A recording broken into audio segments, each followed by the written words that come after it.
Hi, Facebook. Thank you for joining us again for those of you that are regular viewers of our Facebook Live. And thank you also to those of you who are joining us for the first time today to talk about an update on the COVID-19 virus. Yesterday, we extended the stay-at-home order for a few more weeks. We are going to be looking at it continually and at least weekly to see when that order might be able to be lifted or partially lifted. But in no event will we'll be back to you, is the way I should say this. We will be back to you for sure by May the 15th, mid-May. You may know that the governor recently extended the statewide stay-at-home order until May the 4th, I believe it is, 3rd or 4th. And so our order has been extended without an end date because we think it's so important for us to continue to continually evaluate the stay-at-home order. Right now, we have not hit the peak yet in cases in St. Louis. We were fearful that the trajectory would be like this. Through our efforts to stay at home, the trajectory has leveled off a little bit, but the peak is not going to be in the St. Louis region until about this time next week. Next Wednesday, Thursday, Friday is what the current predictions are showing.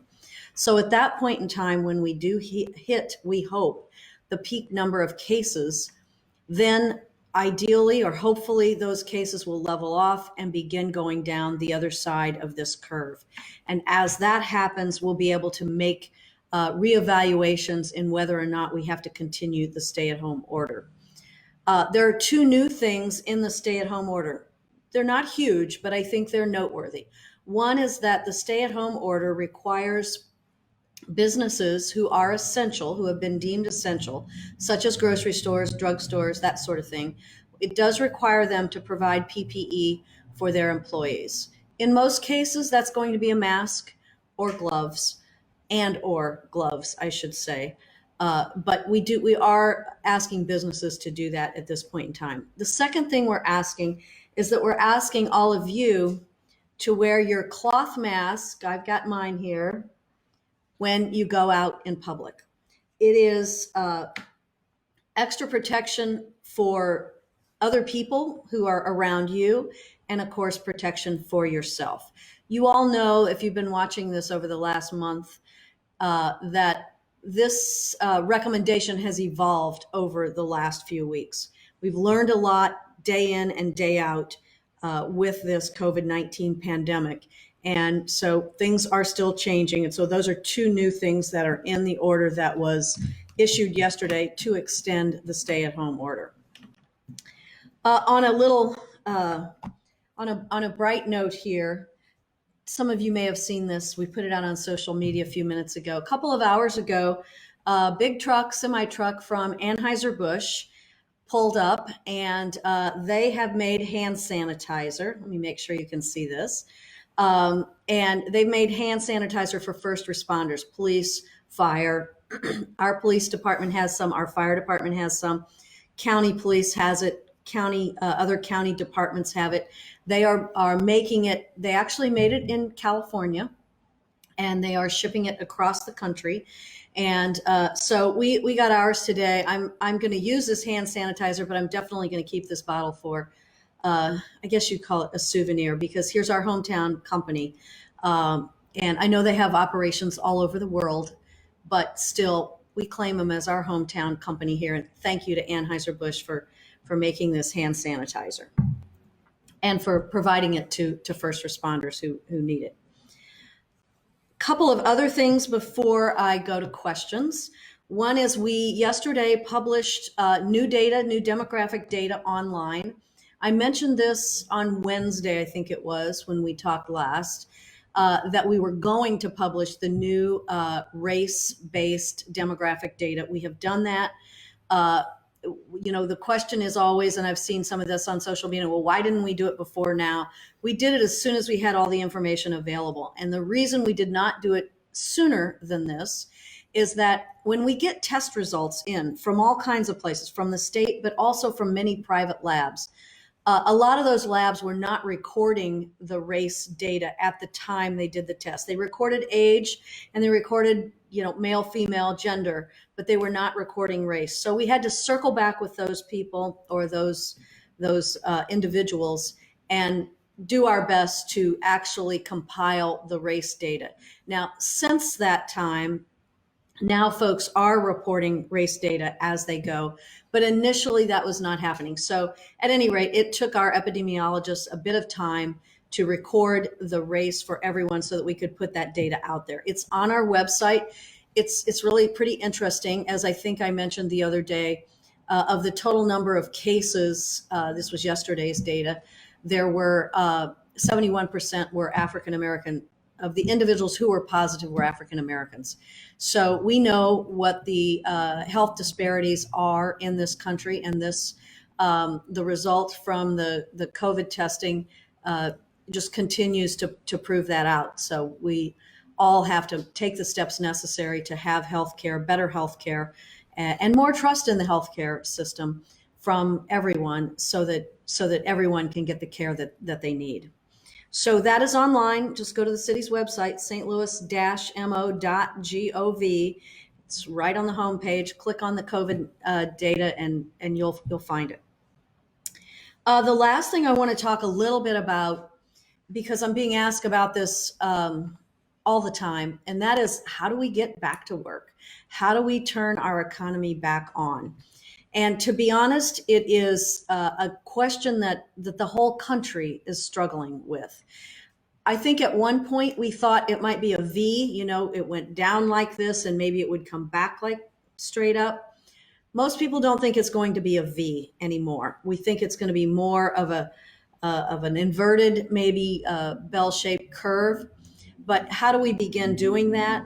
I think it's not, some places will turn some businesses back on earlier than others, simply because some locations are still have many more cases than others. So we are thinking about that. We're trying to outline, and we're looking at what's coming out of other cities that are ahead of us and what's coming out of other states, because we know that cities and states are leading the way on this. We also know that it is going to be somewhat dependent on testing and the availability of testing.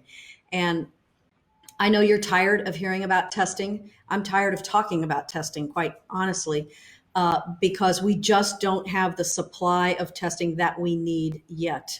We have more than we had a couple of weeks ago, but we don't have the supply that we need yet. We do have 5 testing sites in the city of St. Louis, including the BJC site at Clayton and Boyle, including the site at 1717 Biddle, the site at 5471 Martin Luther King, the site on Riverview. This week we're opening a site on 3900 block of South Broadway, roughly Broadway and Jefferson. It's an Affinia site. So we do have testing sites. We're limited, though, with the number of test kits, swabs, and test kits that we have. We are looking forward to getting more test kits soon, we hope. We thought they would be here this week. They're not. And we're also looking forward to new kinds of tests, meaning the tests that show whether or not you have already had the virus. That's a serology test. We've got a little computer interrupt things popping up on the computer.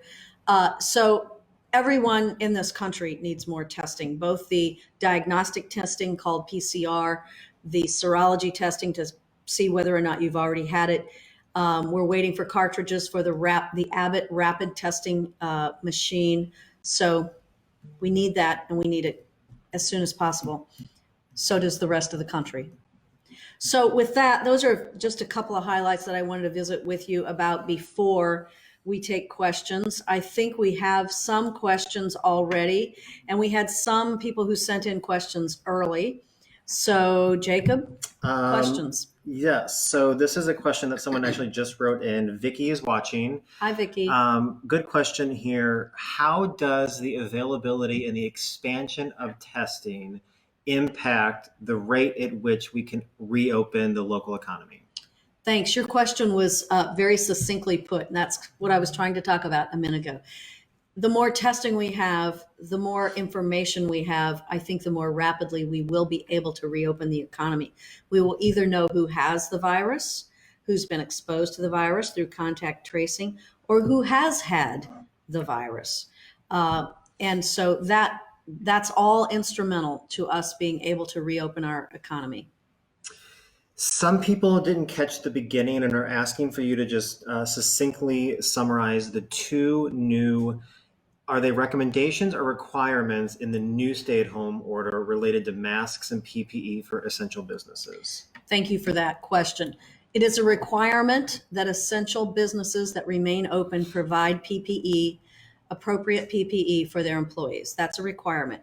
It is a recommendation that you, when you go out in public and go to the store or drugstore or whatever, that you wear a cotton mask, a cloth mask. You can have a fancy one like this, which was made for me by the Fashion Fund, or you can use a bandana or something that you have at home just to cover your nose and mouth. Charles is watching and has a question about the PPE requirement. It's been a struggle, obviously, for a lot of people to get PPE. Mm-hmm. Where should an essential business look to do that? So PPE is becoming more available, has become more available, I should say. So I believe at this point in time, you can find masks. There are all kinds of different masks out there online. You don't need the N95 or the KN95. Your employees can wear a cloth mask or a surgical mask, but they should wear masks. And gloves in some industries are advised. A couple of questions about the governor's stay-at-home order extension. It ends before the city's new one. Mm-hmm. So why aren't you in line with the state and doing May 3rd? So Missouri is a big state. There's 114 counties in Missouri. Some counties have one case or two cases. Some counties, like our region right here, St. Louis City, St. Louis County, and St. Charles, account for 2/3 of the cases in the whole state. So we have the most cases right here in this region, City, County, and St. Charles. At the end of the day, yesterday, the state had over 5,000 cases. We had over 3,000 cases right here in this region. So that's the reason that it's not a one size fits all. You know probably that we put our stay-at-home order in place earlier than Governor Parson put it in place for the rest of the state. I just was on a call with Governor Parson this morning. We talked through this. He's in complete support of the St. Louis region having a stay-at-home order. Kansas City similarly has a stay-at-home order in place. Springfield has a stay-at-home order, but it's not a one-size-fits-all. A question from our friends over at St. Louis Public Radio. Hi, St. Louis Public Radio. Love your programming. Along the lines of Governor Parson's stay-at-home order extension, he announced 4 pillars that which the state could reopen their economy. Expanded testing, PPE monitoring, expansion of healthcare facilities, predicting where the virus can go. Do you think that those are realistic goals and something that we can achieve in this short amount of time? I think, it's when you use the word achieve in this short amount of time, it's not like we're going to be done. We're not going to be able to check the box and go on, but we can begin to make progress on those fronts. And so I think that's the important thing here. I think the other important thing here is that we're going to look to areas around the country and see what works. We won't hit our peak for almost another week, most likely. And so we've got to begin to come down the other side of the curve here. And with that information, with testing information, we hope more testing information, I think we can begin to reopen parts of our economy. Whether it's office workers, perhaps, it's folks who work outside who can easily be 6 feet away from one another and wear a mask. Many of those folks are already still working. So it is, it's a process here, and it's going to go on for a while, I think, until we either have a vaccine or until the virus goes away. What does reopening the city of St. Louis and the city of St. Louis economy look like to you? So I think, and I talked a little bit about this, it's in stages. It's first outdoor jobs. we're in conversations about what that means for what it means next, maybe for schools. But then it's office jobs, perhaps, where you can be 6 feet apart, where you can socially distance. Um, it's at some point along here, it's restaurants with some changes, with maybe fewer tables, less occupancy, perhaps. Uh, and then at some point in time, what we're struggling to figure out is, well, what does it look like when we are willing to attend huge gatherings, thousands of people?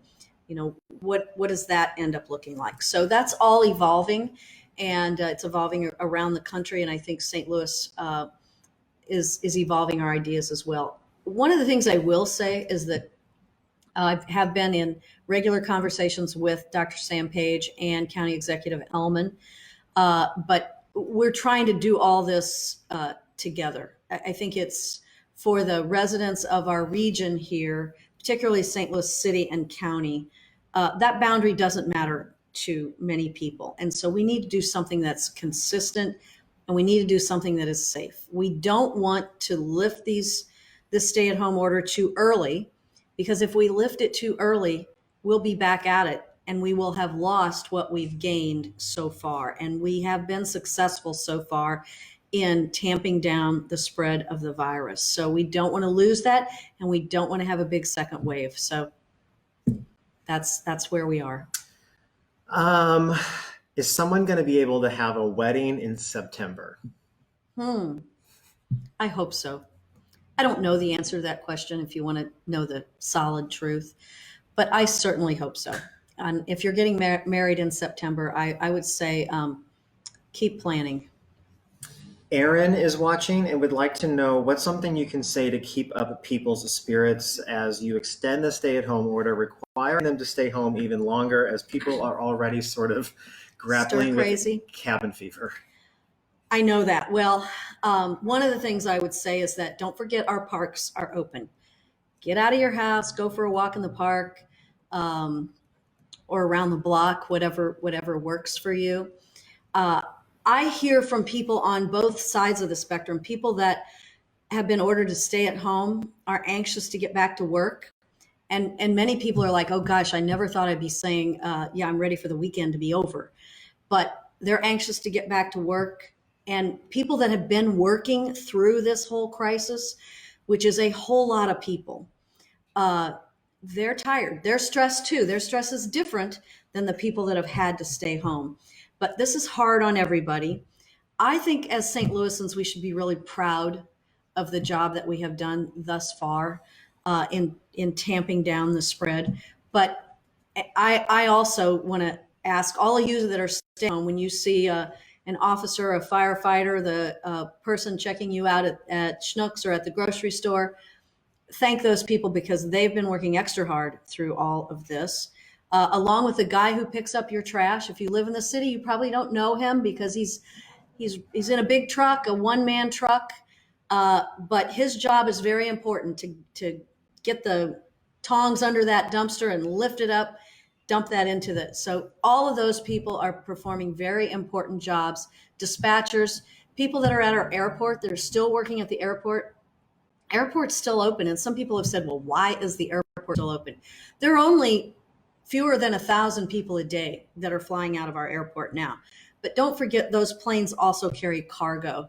That's how some of your masks are getting here. That's how some of our PPE is getting here. So we live in a complicated logistical environment here. So for those of you staying home, thank you. Go for a walk. FaceTime your friends. Check in on your neighbors. See if you can pick up groceries for an older person in your neighborhood when you go to the store. So relieve your stress in that way. For those of you that are working, thank you. I know that you are under a lot of stress also.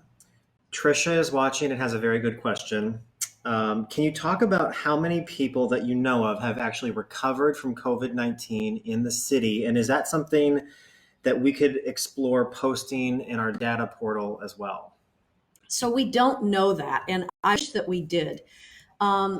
Anecdotally, a very high percentage of people recover from COVID-19. I will tell you that among city employees, we've had a number of people, we've had positive cases. We've had about 30 cases, positive cases among city employees. Now we have 6,000 city employees. We have 11, I think it is, police officers who have been positive, 3 of whom are already back at work. And I tell you that information anecdotally to say that most people do recover from this, but it can still be extremely serious, which is why we have had 28 deaths in the city of St. Louis alone, 50 some deaths in the county, and 100 and some deaths statewide. So the difference between this, and people have asked me this question, and if you get the flu or something like that, is that there's no medicine to prevent you from getting this, like there is a flu shot, which works more than it doesn't work. But there's also no treatment for this right now. And so that is the real difference. It's highly contagious. There's nothing to keep you from getting it, and there's not much treatment if you do get it. So. What is something that a member of the public could do to report a non-compliant business? There are reports of some beauty shops in parts of the city that continue to operate. Beauty shops need to be closed. That is way too close. You can tell by looking at my hair. I could really use my hairdresser right now, but I'm not going to do that until it's safe to do it. I may be doing a little trimming on my own, but I'm not going to go to anybody. And so if you need to report a business that's operating that is not an essential business, you should call 622-4800, 622-4800, or you can report it online through Twitter if you're on Twitter, which is STLCSB, STLCSB, or you can actually report it online just through the city's website. So there are multiple ways to report it. We have visited with a number of businesses. Our first approach is to talk to the business, get them into compliance. Our second approach is to send them a cease and desist letter.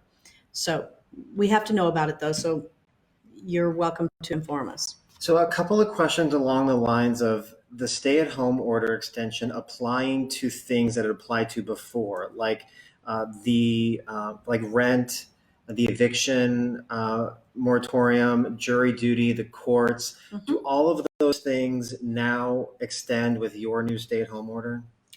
They don't all automatically extend, but they will probably be extended by their own jurisdiction. For example, it's the state that decides whether or not to close courts or not, and the 22nd Judicial Circuit is closed. As a result, our municipal courts are closed. We expect that they will follow along with this stay-at-home order in the city of St. Louis because they're looking at the same data that we are.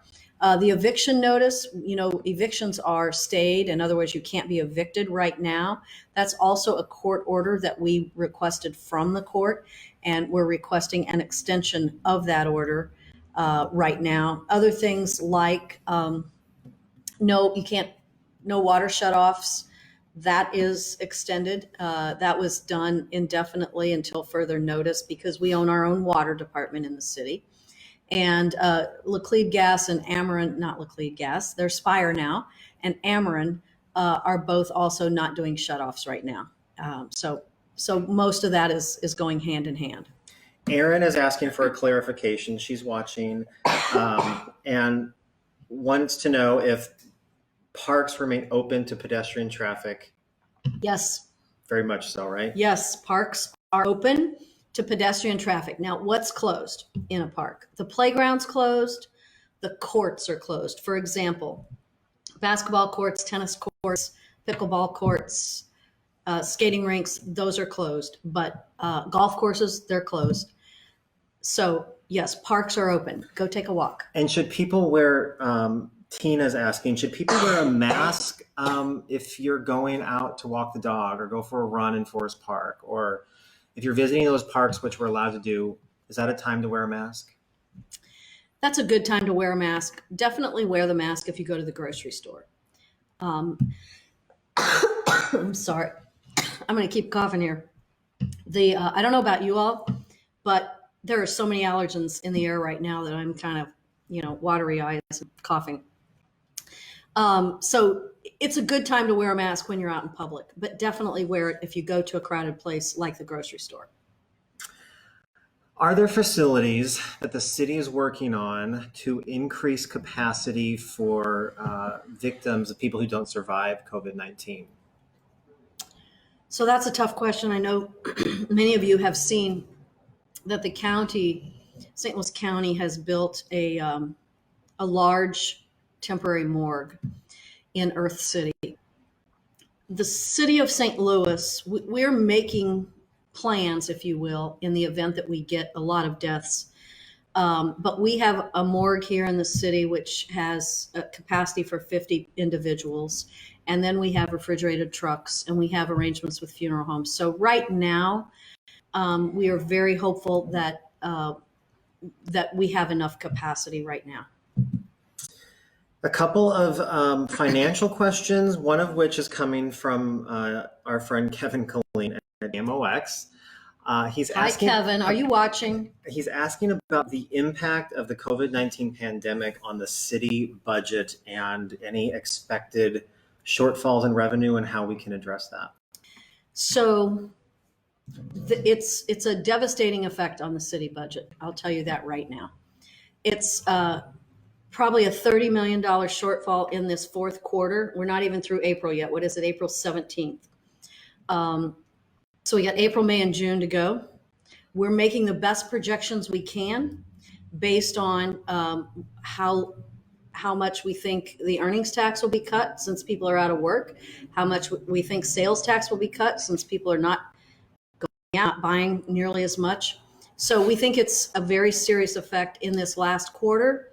And then on Wednesday of next week, the 22nd, I think it is, the Board of Estimate and Apportionment will be reviewing the city budget for 2021. That will start July 1st.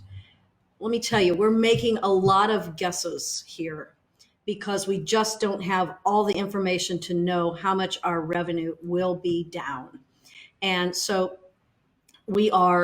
every week that goes along, we get more information, but we're mandated by charter to pass a budget by June 30th. And so there's a whole lot of steps that we are mandated to hold. And we'll know more in a month. But right now, yes, it's a devastating impact on the city budget. Follow-up question from Elliot Davis at Fox 2 is, as a result of shortfalls, are there plans, and this has been in the news in the county with municipalities like University City and Chesterfield have all announced either layoffs or furloughs. Does the city of St. Louis anticipate doing that and following suit with its employees? That's something we just don't know because we just don't have the information right now to know that.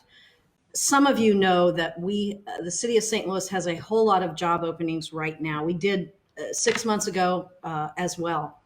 And so this is helping our budget a little bit because we have so many openings. People retire, they continue to retire, and people leave for other opportunities. So we don't know the answer to that question. There aren't any plans right now to lay anyone off in the city. That's based on the best information we've got right now. Got to take into account how long does this go on? What is the impact to our revenue stream? But we've got to provide police services. We've got to provide fire services. We've got to provide trash pickup. So there are a whole lot of really essential workers here that we have to figure out how to continue to pay. A few more questions, Mayor. Well, first, Facebook's very concerned about your allergies. I know. Well, I have these year round, I'll tell you that, but they're worse. They're right now. So I'm sorry, Facebook. You mentioned earlier in your broadcast that our new data online points to 71% of the people in the city with COVID-19 are African American. That's the historical data, yes. Can you speak to what efforts the health department and the city are doing to sort of address that disparity in the immediate short term? Well, in the immediate short term, we really just have to get the message out. And we've been going door to door. We're doing radio ads. We're doing social media ads. We're talking in the newspaper. We have met several times with the Clergy Coalition, and they are helping us get the message out through their channels. We're talking with aldermen 3 times a week, asking them to put the message out through their connections. So it is really a matter of getting the message out that you need to stay home. You need to stay 6 feet apart. I spoke with someone yesterday who is a little bit of an older person, not that old, who said they hadn't heard that we should all stay 6 feet apart. So that's frustrating for me because I feel like I'm a broken record on this. But we have to keep saying it. Every one of you who knows that we need to stay at home, stay 6 feet apart, wash our hands, every one of you could call 5 people that you know who you think, well, I wonder if they know this, and just say, now you know about this, right? Because it's just really important to get the word out. The other thing that was a really important piece was for us to get the testing sites set up in our underserved areas, and those are up and running now. One site is closed that we had announced previously because it has a positive case or cases, I'm not sure which, for its medical staff there. And so they had to close for a bit. But it is a matter, get the word out. Don't be afraid to go get tested. That's another thing. It's hard to say, trust me, trust the health system if you historically don't trust the health system, but don't be afraid to go get tested. You mentioned earlier that you hear from people on both sides of this, people who think you're doing everything fine and people who think you aren't doing enough, or maybe there's another side, people who say you're way overreaching. Mm-hmm. And there have been reports of protest of people who think that these stay-at-home orders kind of trample on their rights. Mm-hmm. What do you say to people on that end who think that this is all a huge overreaction? Well, if you look at what's happened in other countries, you look at what happened in China, in Italy, just look at what's happening in New York City. Look at what's happening in Southern California. Now, they have had their stay-at-home orders in place for quite a while. And the places that have taken these precautionary steps are not having nearly as severe of an effect, not having nearly as many cases. And so it's making the decision and getting people to stay home is what has caused us to be in a position where we are flattening the curve. So I think we have to rely on science here and data. And we worked with the leaders of BJC, SSM, Mercy, the federally qualified health centers, the VA, St. Luke's, all of those folks. And those are the best medical minds. And they insist that the only way to stop the spread of this is through our own behavior.